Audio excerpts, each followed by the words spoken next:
there are 1,000 reasons why we don't live into the fullness of ourselves. And I had a teacher, or I should say I have a teacher who, she speaks of this idea of outshining our closures, So in other words, we don't have to fix ourselves. We just have to keep growing the light that we know and have experienced.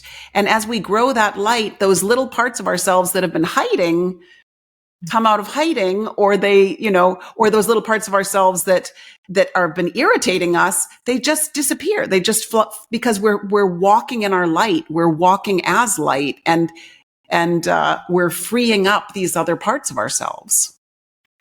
It's just interesting to me because if they are so innate, if we are born with these aspects of self, I just don't understand how we can go about life not expressing them. Because if they are part of us, it's going to come out in some way, shape, or form, isn't it? If you ignore it long enough, it's going to show itself, or something in the universe is going to cause you to look at it or embrace it or open yourself up to it. Is that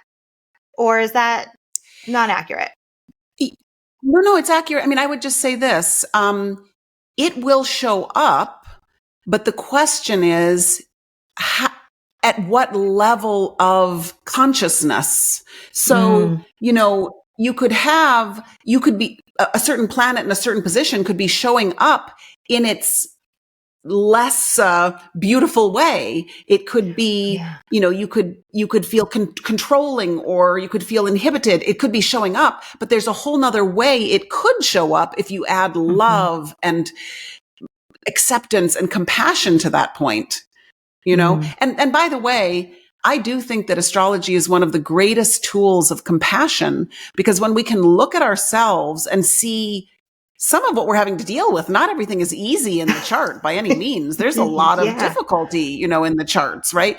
So when you can look at ourselves and say, oh my gosh, look at what you have done working with this energy. And then when we can look out in the world and say, oh my goodness, that person is a blah, blah sun, blah, blah moon, this rising sign, and look what they've had to work with. Suddenly there's a whole new level of compassion that comes in.